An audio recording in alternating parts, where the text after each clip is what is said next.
Good morning, Eagles. Our mission here is that you be prompt, polite, and prepared. And our vision is that every student graduates with the skills necessary to be successful in college or career. In today's show, Madison will be giving us a PSA about band and MPA. Michaela will be giving us a very special interview about the history of Groundhog Day. I'm Kinley, and ENN starts now.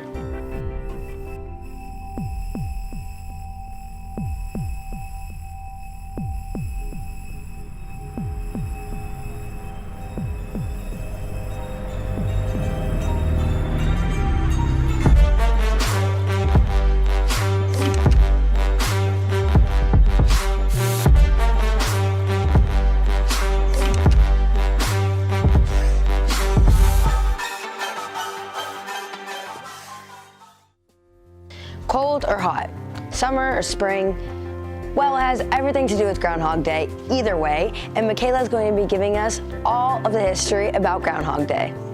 Groundhog Day is observed every February 2nd, but little history is known about it. I'm Michaela from ENN, and I'll be explaining the history of Groundhog Day. Groundhog Day first originated from an ancient Christian tradition known as Candlemas. This is where clergies would sell candles, and the amount of candles sold would determine the duration and how cold the winter would be. The Germans expanded on this tradition by adding an animal, which was a hedgehog at the time, to determine the weather. When the German settlers came to Pennsylvania, this tradition was still continued, but because there weren't that many hedgehogs in Keystone State, Pennsylvania, hedgehogs were replaced by groundhogs in this unique tradition. Groundhogs fall into hibernation around fall time. Groundhogs fall into hibernation in the late fall of the year. It is said that when the groundhog wakes up in the spring, comes out, see its shadow, but then goes back into its burrow again, winter will persist for another 6 weeks. Ironically, when groundhogs come out in the spring, they're actually not looking at the weather. They actually come out looking for a mate. In 1887, a newspaper editor for the Punxsutawney Groundhog Club declared that there was one and only one groundhog who could actually predict the weather, and this groundhog's name was Phil. Groundhogs only live for 6 to 8 years, but it has been said that there's been one groundhog predicting the weather for the last 135 years. Currently in Punxsutawney, Pennsylvania, there is a groundhog named Punxsutawney Phil.